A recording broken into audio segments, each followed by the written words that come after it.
हे राज्यातील विकास कामं करणाऱ्या कंत्राटदार आजपासून संपावर जाणार आहेत। राज्य सरकारच्या केलेल्या विकास कामांची जवळपास 89,000 कोटी रुपयांची थकबाकी राहिली आहे असं कंत्राटदार संघटनांनी म्हटलेलं आहे। त्यामुळे आजपासून काम बंद आंदोलन करत असल्याचा इशारा या संघटनांनी दिलाय। तर सार्वजनिक बांधकाम विभाग, जलजीवन मिशन, ग्रामविकास विभाग तसंच जलसंधारण विभाग आणि नगर विकास विभागांतर्गत आमदार निधी, खासदार निधी आणि डीपीडीसी फंड यांची मिळून तब्बल 89,000 कोटींची थकबाकी असल्यानं कंत्राटदार संपावर जात आहेत। त्यामुळे विविध विभागातील कामांवर याचा परिणाम होण्याची शक्यता आहे।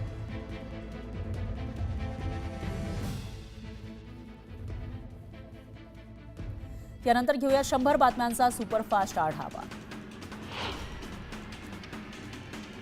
मंत्री धनंजय मुंडे यांच्या विरुद्ध मुंबई हायकोर्टाच्या औरंगाबाद खंडपीठामध्ये याचिका दाखल करण्यात आली आहे। मुंडेंनी परळी विधानसभा मतदारसंघातून आमदारकीच्या निवडणुकीसाठी उमेदवारी अर्ज दाखल करताना शपथपत्रामध्ये अनेक बाबींची माहिती दडवल्याचा आरोप त्यांच्यावर आहे। तर या निवडणूक याचिकेवर 20 फेब्रुवारी रोजी पुढील सुनावणी होईल।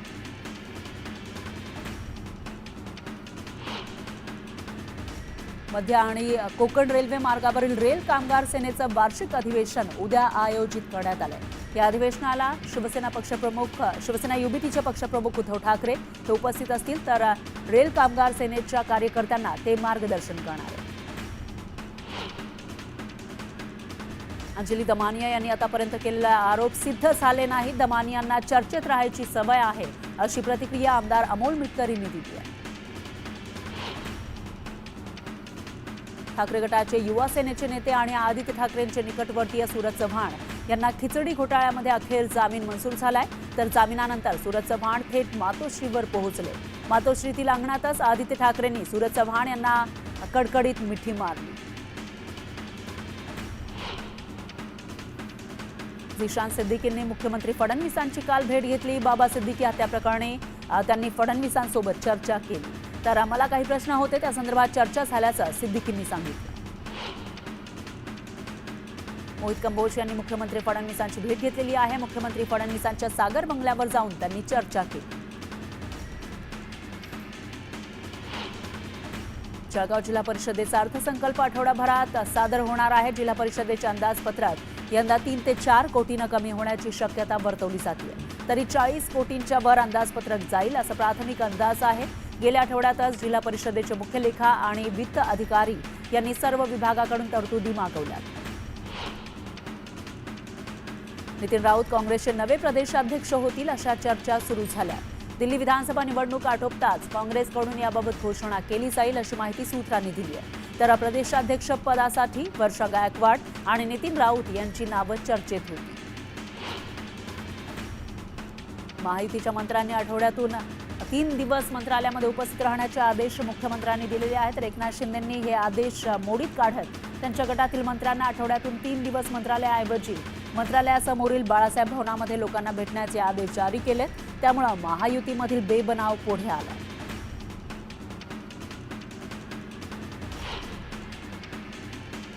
यानंतर एक ब्रेकिंग न्यूज आहे। विधानसभा निवडणुकीनंतर महाराष्ट्राच्या राजकारणामध्ये पुन्हा उलथापालथ होणार का अशा चर्चा सुरू झाल्यात। कारण राष्ट्रवादी काँग्रेसचे आमदार एकनाथ खडसे यांनी मुख्यमंत्री फडणवीसांची भेट घेतलेली आहे। तर मुख्यमंत्री फडणवीस यांच्या सागर निवासस्थानी ही भेट झालेली आहे। राष्ट्रवादी एसपीचे एकनाथ खडसे ज्यांच्या चर्चा मागील बऱ्याच दिवसांपासून सुरू आहेत भाजपमध्ये प्रवेश करण्याच्या लोकसभा निवडणुकीच्या आधीपासून सुद्धा, मात्र विधानसभेची निवडणूक झाली तरी सुद्धा त्यांचा हा प्रवेश होऊ शकलेला नाहीये आणि त्यांचा हा प्रवेश नेमका का झाला नाही याचं कारणही त्यांनी सांगितलं होतं। तर आता त्यांनी फडणवीसांची भेट घेतलेली आहे। तर एकनाथ खडसे यांच्या भेटीवेळी गिरीश महाजन सुद्धा सागर बंगल्यावर उपस्थित होते। त्याचवेळी छगन भुजबळ ही सागर बंगल्यावर होते। खडसेंनी फडणवीसांची भेट घेतल्यानं राजकीय वर्तुळात जोरदार चर्चा सुरू झाल्या।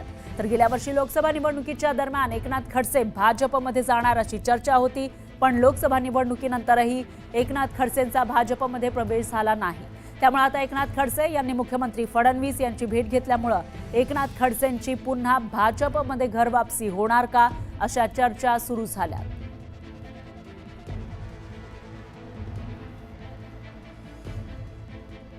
तर राष्ट्रवादी काँग्रेसचे नेते छगन भुजबळ यांनी मुख्यमंत्री फडणवीसांची त्यांच्या निवासस्थानी भेट घेतलेली आहे।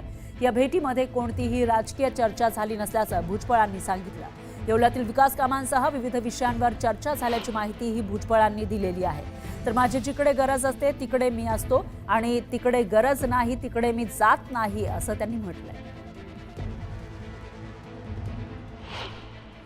मुख्यमंत्र्यांना भेटायला आलो याचं कारण त्यांच्याकडे गृह मंत्रालय सुद्धा आहे आणि आमच्या येवला पोलिसांना कवायत ग्राउंडला जे आहे भिंत टाकायच्या आहेत. येवला पोलीस स्टेशनच्या लोकांनी पोलिसांसाठी घरं पाहिजे आहेत आणि ज्यादा पोलीस फोर्स पाहिजे आणि काही फायली जे आमच्या जे आहेत उदाहरणार्थ आमच्या लासलगाव मार्केट कमिटीचे जे थोडंसं काम आहे आमचं येवल्याचं एस गाववरून जे आम्हाला पाणी आणायचं आहे ती काही मुख्यमंत्र्यांच्या सह्यांसाठी पूर्ण आहे. तर त्या संदर्भामध्ये आम्ही त्यांच्याशी चर्चा केली. जिथे गरज असेल गरज नाही तिथे मी काही जात नाही. पण तुम्ही अजूनही नाराज आहात का? मी काल पण सांगणार ना आता किती नाराज आहे की नाही त्याचा अजून ते थर्मामीटर का मिळालेलं नाही. यानंतर पुन्हा घेऊयात बातम्यांचा वेगवान आढावा.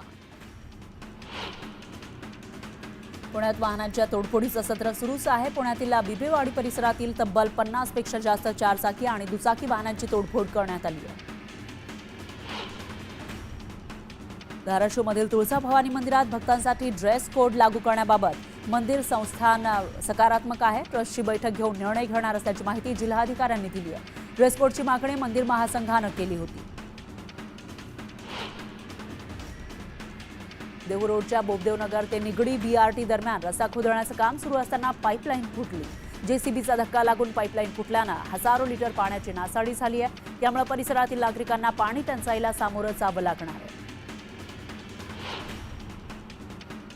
जळगावच्या बोदवडमध्ये यंदा तुरीचं उत्पादन चांगलं झालं आहे, पण त्या तुलनेत दर घसरले.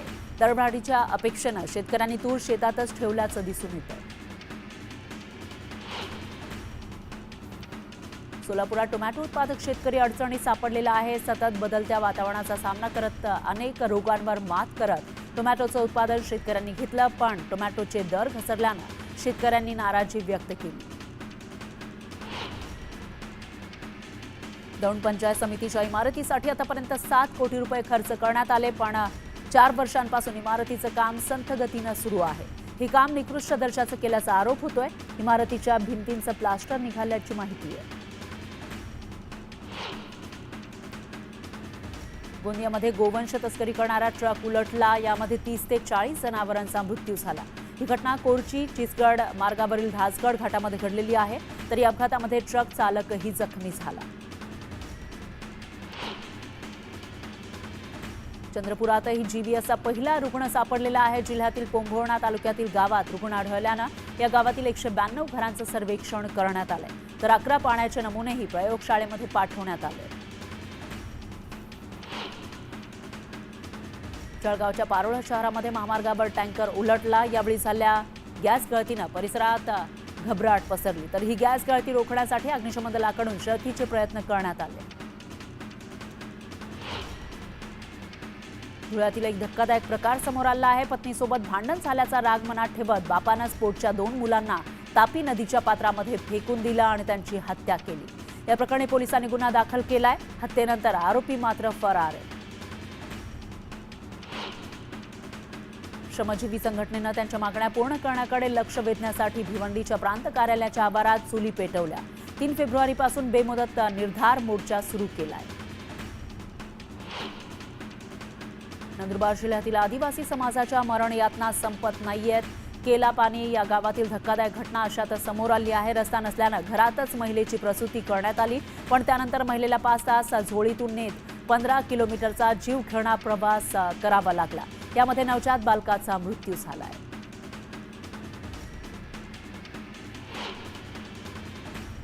वसंत पंचमीनिमित्त देहूरोडमधील विठ्ठल मंदिरात फुलांची आकर्षक सजावट करण्यात आली आहे. विठ्ठल रुक्मिणीच्या मूर्तीला पारंपरिक वेशभूषा करण्यात आली. त्यामुळे विठ्ठल रुक्मिणीचं रूप खुलून गेलंय.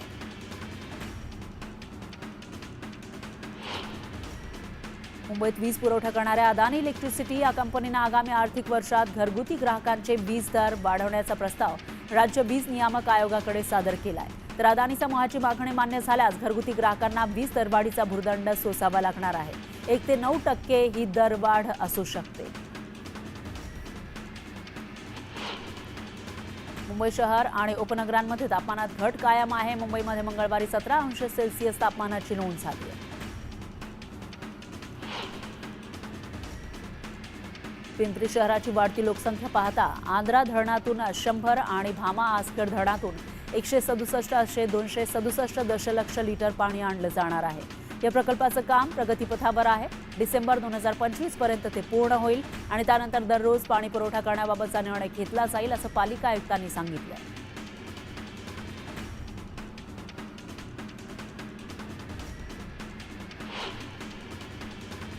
जळगावच्या भडगाव तालुक्यातील शेतकऱ्यांसाठी वरदान ठरलेला जामदार डावा कालवा महिंदळे, पळासखेडे, रूपनगर आणि टिटवी गावापासून काही अंतरावर आहे.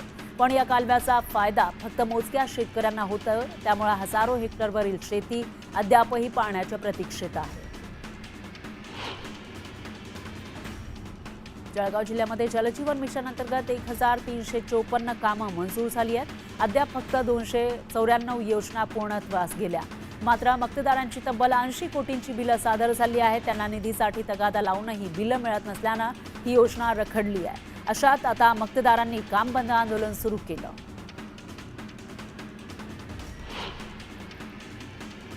कर थकबाकीदारांसाठी जळगाव महापालिकेनं अभय शास्ती योजना सुरू केली.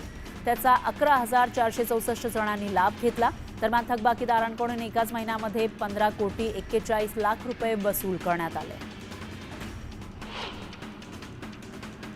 पिंपरी महापालिकेनं 43 मालमत्तांच्या लिलावाची 2 वेळा प्रक्रिया राबवली. पण दोन्ही वेळा या मालमत्तांच्या मालकांनी आणि लिलावात खरेदी करू इच्छिणाऱ्यांनी महापालिकेशी कोणत्याही प्रकारचा संपर्क केलेला नाही. त्यामुळे तिसऱ्यांदा लिलाव राबवण्याची महापालिका प्रशासनावर नामुष्की ओढावली आहे. मुंबई महानगरपालिकेचा शिक्षण विभागाचा 3,955 कोटी रुपयांचा अर्थसंकल्प सादर करण्यात आला. यामध्ये शालेय पायाभूत सुविधा, विद्यार्थी मूल्यांकन, पोषण आहार यासह कौशल्य विकासावर भर देण्यात आला आहे. धाराशिवच्या तांदूळवाडी गावात जादू टोण्याचा प्रकार समोर आला. बचत गटातील गुंतवलेले पैसे महिलांनी मागितले म्हणून त्यांना धमकी देण्यात आल्याचा आरोप आहे. या प्रकरणी कळंब पोलिसात दोघांविरोधात गुन्हा दाखल करण्यात आला आहे. तुळजाभवानी मंदिराचा 2,100 कोटींचा विकास आराखडा अंतिम मंजुरीच्या टप्प्यात आलाय. या संदर्भात राज्याचे मुख्य सचिव यांच्या अध्यक्षतेखाली उच्च अधिकार समितीची बैठक झाली. यावेळी प्रस्तावाला अंतिम मंजुरी लवकरच मिळेल असा विश्वास जिल्हाधिकारी सचिन ओंबासे यांनी व्यक्त केला. नवी मुंबई आंतरराष्ट्रीय विमानतळातून एप्रिल ते मे महिन्यापासून देशांतर्गत प्रवासी आणि मालवाहतुकीच्या पहिल्या उड्डाणाच्या यशस्वी संचलनासाठी सिडको महामंडळानं कंबर कसली आहे. विमानतळ टर्मिनलचं काम अंतिम टप्प्यात असल्याची माहिती अधिकाऱ्यांनी सिडकोच्या व्यवस्थापकीय संचालकांना दिली. नवी मुंबई मेट्रोचा वेग लवकरच वाढणार आहे. मेट्रोतील प्रवाशांना गारेगार सुसाट प्रवासाचा अनुभव घेता येणार आहे. लवकरच नवी मुंबई मेट्रो ताशी 60 प्रति किलोमीटरनं सुसाट धावणार आहे. यामुळे मेट्रोनं प्रवास करणाऱ्यांना जलद गतीनं अंतर कापता येईल. शेतकरी आत्महत्यांचं मूळ कारण शोधण्यासाठी आणि उपजीविकेसाठी सरकारी हस्तक्षेपाचा अभ्यास करण्यासाठी जळगाव जिल्हा प्रशासनानं विद्यापीठाशी करार केलाय. यामध्ये 330 पीडित शेतकरी कुटुंबांचं घरोघरी जाऊन सर्वेक्षण केलं जाणार आहे.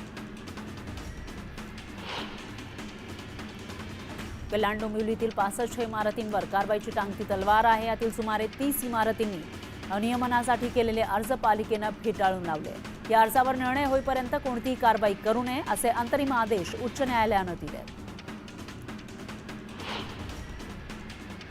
नवी मुंबई मेट्रोचा प्रवास लवकरच सुपरफास्ट होणार आहे. सध्या 25 किलोमीटर वेग मर्यादा असलेली मेट्रो आता ताशी 60 किलोमीटर धावणार आहे. दुचाकीस्वारांना हेल्मेट सक्ती असतानाही बहुतांश दुचाकीस्वार हेल्मेटचा वापर टाळतात. हेल्मेट सक्ती असतानाही त्याच्याकडे दुर्लक्ष करणाऱ्या 1,77,000 चालकांवर वाहतूक पोलिसांनी कारवाई केली आहे. औद्योगिक स्थापनांकडे शिकाऊ उमेदवारी प्रशिक्षण योजना राबवण्यात येते. तर या योजनेअंतर्गत प्रशिक्षण घेणाऱ्यांना दरमहा किमान 5,000 रुपये शिकाऊ विद्यावेतन दिलं जातं। आतापर्यंत मुंबईमध्ये 21,000 तरुणांनी या योजनेचा लाभ घेतला। रेल्वेमध्ये ग्रुप बी वर्ग 1 अंतर्गत 32,438 पदांची भरती केली जाणार आहे। यासाठी अर्ज भरण्याची प्रक्रिया सुरू झाली आहे। अर्ज करण्याची शेवटची तारीख 22 फेब्रुवारी आहे। पहिल्या टोळीनं 1.5 ते 2 वर्षामध्ये राज्यात 25 पेक्षा जास्त वाघांची शिकार केली आहे। यातून अंदाजे 7 कोटींचा व्यवहार केला असल्याची माहिती समोर आली आहे। मागील काही दिवसांपासून दररोज सोनं उच्चांकी दराची पातळी गाठतंय। सोन्याच्या प्रतितोळ्याच्या दरामध्ये 400 रुपयांची वाढ झालेली आहे आणि सोनं 84,568 रुपयांवर गेलं। त्यामुळे पुढील आठवड्यातही दर वाढून सोनं 86,000 जाण्याची शक्यता आहे।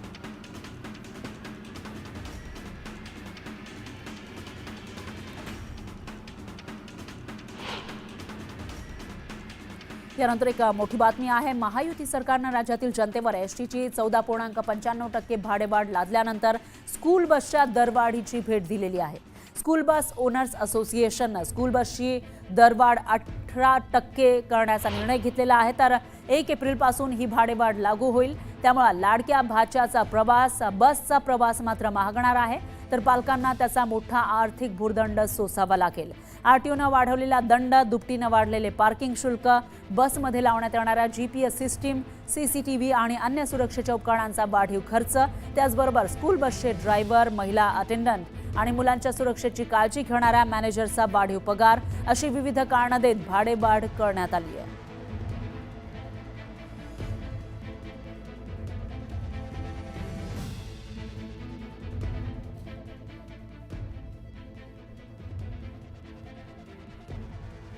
यानंतर पुन्हा घेऊयात बातम्यांचा वेगवान आढावा। म्हाडाच्या कोकण मंडळाच्या 2,264 घरांसाठी आज सोडत काढली जाणार आहे। राज्याचे उपमुख्यमंत्री तथा गृहनिर्माण मंत्री एकनाथ शिंदे यांच्या हस्ते आणि उपमुख्यमंत्री अजित पवार यांच्या अध्यक्षतेखाली ठाण्यातील काशीनाथ घाडेकर नाट्यगृहात दुपारी 1 वाजता सोडतीचा कार्यक्रम होईल। सिडकोकडून महिनाभरापूर्वी नवी मुंबईतल्या तब्बल 26,502 घरांची घोषणा करण्यात आली, पण गरीब आणि अल्प उत्पन्न गटातील नागरिकांसाठी ही परवडणारी घरं महागच ठरल्याचं चित्र दिसतंय। अर्ज भरण्यासाठी मुदतवाढ देऊनही या घरांसाठी अवघे 22,000 अर्ज दाखल झाले। त्यामुळे सिडकोच्या या घरांसाठी अर्ज दाखल केलेल्या सर्वांनाच लॉटरी लागणार असल्याचं स्पष्ट झालंय।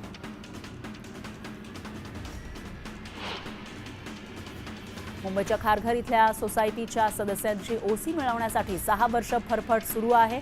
त्यांना आर्थिक विवंचनेमध्ये टाकणाऱ्या सिडकोला उच्च न्यायालयानं 50,000 रुपयांचा दंड ठोठावलाय। सिडको अधिकाऱ्यांच्या मनमानी कारभाराकडे दुर्लक्ष करू शकत नाही, तर यासाठी सिडकोचे इस्टेट अधिकारी जबाबदार आहेत असं न्यायालयानं नोंदवलंय। इयत्ता 12वी आणि 10वीच्या परीक्षेदरम्यान कॉपी प्रकरणात पूर्णतः प्रतिबंध करण्यासाठी राज्यभर कॉपी मुक्त अभियान कठोरपणे राबवण्याचे आदेश मुख्य सचिव सुजाता सौनिक यांनी दिले। गैरप्रकार रोखण्यासाठी परीक्षा केंद्रांवर ड्रोनद्वारे देखरेख ठेवली जाणार आहे। पुणे जिल्ह्यातील टेमघर धरण प्रकल्पाचे मजबूतीकरण आणि गळती रोखण्याच्या कामासाठी 315 कोटी 5 लाख रुपयांच्या खर्चास मान्यता देण्यात आली आहे। टेमघर धरणातून पुणे शहराला पिण्यासाठी दरवर्षी 3.409 अब्ज घनफूट पाणी दिलं जातं। हापूस आता मुंबईच्या बाजारात दाखल झाला आहे। वाशी मार्केटमध्ये कोकणातून हापूसच्या 100 पेट्या आल्या। 25% देवगडमधील तर 5% रत्नागिरी जिल्ह्यातील या पेट्या आहेत। सध्या आंबा पेटीला 7,000 ते 12,000चा दर मिळतोय।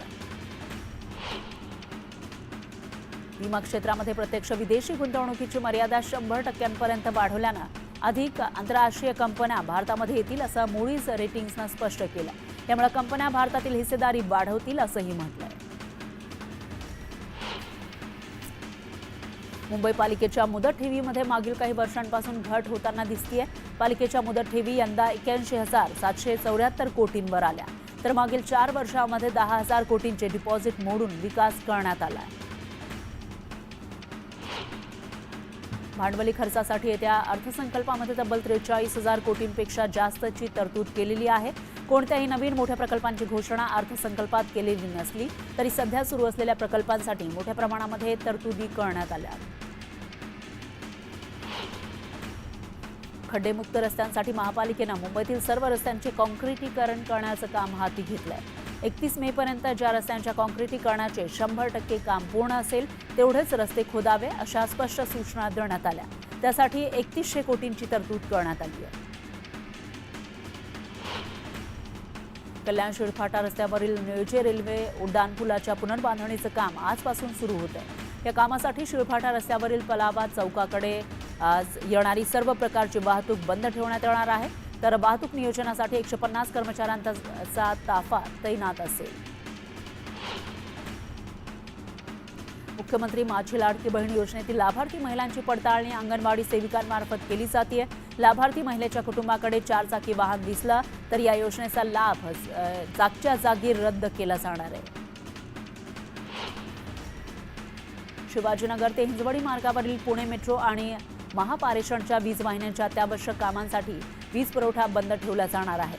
त्यामुळे शिवाजीनगर आणि डेक्कन परिसरातील महावितरणच्या उपकेंद्रांचा वीज पुरवठा गुरुवारी सकाळी 8 ते दुपारी 4 वाजेपर्यंत बंद असेल अशी माहिती महावितरणनं दिली आहे. विक्रोळी पूर्व इथं एका खासगी बसनं रस्त्यावरून चालणाऱ्या व्यक्तीला धडक दिली. यावेळी बस खाली आलेल्या व्यक्तीचे प्राण वाचवण्यासाठी नागरिकांनी बस उचलून त्याला सुखरूप बाहेर काढलं. महायुती सरकारनं राज्यातील जनतेवर एसटीची 14.95% भाडेवाढ लादल्यानंतर स्कूल बसच्या दरवाढीची भेट दिली आहे. स्कूल बस ओनर्स असोसिएशननं स्कूल बसची 18% भाडेवाढ करण्याचा निर्णय घेतलाय. तर 1 एप्रिलपासून ही भाडेवाढ लागू होईल. सार्वजनिक वाहनांमध्ये महिलांच्या सुरक्षेसाठी आपत्कालीन बटन तसंच लोकेशन ट्रेकर उपकरणाचा अभाव आहे. नव्या आणि जुन्या वाहनांमध्ये हे लोकेटर उपकरण बसवण्यात यावे अशी मागणी करत एका संस्थेनं मुंबई उच्च न्यायालयामध्ये जनहित याचिका दाखल केली आहे. विकासाच्या नावाखाली सातत्यानं समुद्र खाड्यांमध्ये दगड मातीचे वाढते भराव, CRZचं उल्लंघन, खारफुटीची झाडांची कत्तल यामुळे उरण, पनवेल, नवी मुंबई परिसरातील समुद्र खाड्या दूषित झाल्यात.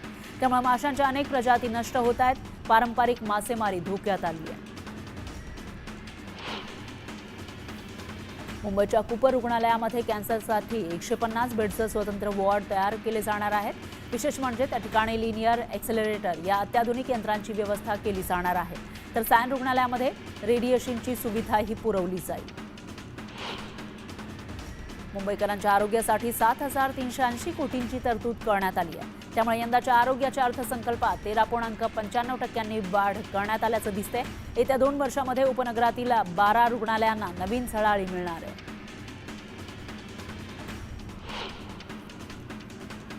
CSMT स्थानकातील फलाटाच्या विस्तारीकरणाच्या कामामुळे मुंबईच्या दिशेने येणाऱ्या जनशताब्दी, तेजस आणि मंगळुरू एक्सप्रेस या 3 गाड्यांचा प्रवास 28 फेब्रुवारीपर्यंत ठाणे आणि दादर स्थानकापर्यंत सीमित राहणार आहे. यापूर्वी ही मुदत 31 जानेवारीपर्यंत निश्चित होती, पण विस्तारीकरणाचं काम शिल्लक असल्यानं हा कालावधी वाढवला. CET सेलनं BBA, BCA, BBM, BMS, MBA अभ्यासक्रमाच्या CET नोंदणीला मुदतवाढ दिलेली आहे. तर विद्यार्थ्यांना आता 10 फेब्रुवारीपर्यंत नोंदणी करता येणार आहे. अग्निशमन दल अधिक सक्षम करण्यासाठी महापालिकेच्या आगामी अर्थसंकल्पात 736.63 कोटी रुपयांची तरतूद करण्यात आली आहे. भविष्यात अग्निशमनसाठी कॉम्प्रेस्ड एअर फोर्स यंत्रणा आणि ड्रोन सारखी नवी अग्निशमन यंत्रणा दलामध्ये समाविष्ट करण्याचं नियोजन आहे. राणीच्या बागेतील 10 एकरचा भूखंड पालिकेच्या ताब्यात आला आहे. तिथं प्राणी संग्रहालयाचा विस्तार होणार आहे. या प्रकल्पाअंतर्गत जिराफ, झेब्रा, सफेद सिंह, जॅग्वार हे विदेशी प्रजातीच्या प्राण्यांसाठी प्रदर्शनी तयार केली जाईल. मुंबईकरांच्या अग्निसुरक्षेसाठी अर्थसंकल्पात 261 कोटींची तरतूद करण्यात आली आहे. त्यातून नवीन वाहनं आणि अत्याधुनिक सामुग्री खरेदी करता येणार आहे. मुंबईकरांची पाण्याची वाढती तहान भागवण्यासाठी आणि पुरेसा शुद्ध पाणी पुरवठा करण्यासाठी महापालिका विविध कामं हाती घेणार आहे. यापैकी एक गारगाई प्रकल्प, त्यासाठी 36 कोटींची तरतूद करण्यात आली आहे. नांदेडमधील शासकीय सोयाबीन खरेदी केंद्रावर वाहनाच्या मोठ्या रांगा लागलेल्या आहेत. सोयाबीन खरेदीसाठी राज्य सरकारनं 6 फेब्रुवारीची मुदत दिली आहे. दरम्यान खरेदीसाठी केवळ 2 दिवस शिल्लक असल्यानं 4 दिवसांपासून शेतकरी खरेदी केंद्रावर मुक्कामी आहेत। अपुऱ्या यंत्रणेमुळे मोजमाप आणि खरेदीची प्रक्रिया संथ गतीने सुरू आहे। हिंगोलीच्या जिल्हा परिषद कार्यालयामध्ये जलजीवन मिशनमध्ये काम करणाऱ्या कंत्राटदारांनी डफली बचाव आंदोलन केलं। जलजीवन मिशनची कामं अर्धवट आहेत, बोगस कामं झाल्याचा आरोप आमदार तानाजी मुटकुळेंनी केलाय। दरम्यान 90% कामं पूर्ण होऊनही देयकं मिळत नसल्याचा आरोप करत कंत्राटदारांनी आंदोलन केलं। गोंदिया जिल्ह्याच्या अर्जुनी मोरगाव नगरपंचायत अंतर्गत येणाऱ्या तहसील कार्यालयाजवळ गेल्या 25 वर्षांपासून 15 कुटुंबांचं वास्तव्य आहे। मात्र आतापर्यंत इथं रस्ते आणि पाण्याच्या सुविधांचा अभाव आहे, तर या समस्येविरोधात इथल्या ग्रामस्थांनी उपोषणाला सुरुवात केली। महाराष्ट्र राज्य अल्पसंख्याक आयोगाचे अध्यक्ष प्यारे जिया खान यांनी चंद्रपूर जिल्हाधिकारी कार्यालयामध्ये बैठक घेतलेली आहे, तर अल्पसंख्याक विभागाच्या योजना शेवटच्या घटकापर्यंत पोहोचवण्याचे निर्देश त्यांनी यावेळी दिले। यावेळी 15 कलमी कार्यक्रमाचा आढावाही प्यारे मिया खान यांनी घेतला। शिर्डी दुहेरी हत्याकांड प्रकरणातील दुसऱ्या आरोपीच्या पोलिसांनी मुसक्या आवळलेल्या आहेत, तर शिर्डी शहरातील काटवनातून राजू उर्फ शाक्या माळी या आरोपीला पोलिसांनी ताब्यात घेतलं। याआधी किरण सदाफुले या आरोपीला अटक केली होती। शिर्डीतील दुहेरी हत्याकांड प्रकरणातील तपास अधिकारी पोलीस निरीक्षक रामकृष्ण कुंभार यांची उचलबांगडी करण्यात आली आहे। कुंभारांची जिल्हा पोलीस मुख्यालयामध्ये बदली करण्यात आली आहे। तपासात कानाडोळा केल्याचा ठपका त्यांच्यावर ठेवण्यात आला आहे। राज्यभरातील सर्व कंत्राटदार उद्यापासून संपावर जाणार आहे। सरकारकडे 89,000 कोटींची थकबाकी राहिल्यामुळे विकास कामं थांबवण्याचा पवित्रा कंत्राटदारांनी घेतला, तर जुलै 2024 पासून निधी मिळत नसल्यानं कंत्राटदार संपावर जाणार आहे। फेब्रुवारी महिन्यामध्ये तापमानाचा पारा वाढण्याचा अंदाज आहे, त्यामुळे नागरिकांना आरोग्याची काळजी घेण्याचं आवाहन करण्यात आलंय। तर पुण्याचं तापमान फेब्रुवारी महिन्यामध्ये 36 अंशांपर्यंत जाण्याची शक्यता वर्तवली गेली आहे। अहिल्यानगरमधील अर्बन बँकेतील 291 कोटी रुपयांचा घोटाळा समोर आला आहे। या प्रकरणी 2022 मध्ये गुन्हा नोंदवण्यात आला होता, पण पोलिसांनी याची गंभीर दखल घेतलेली नाही। त्यामुळे पोलीस तपासावर संशय व्यक्त होतोय आणि आरोपींना राजकीय आशय असल्याचा आरोप ठेवीदारांनी केला।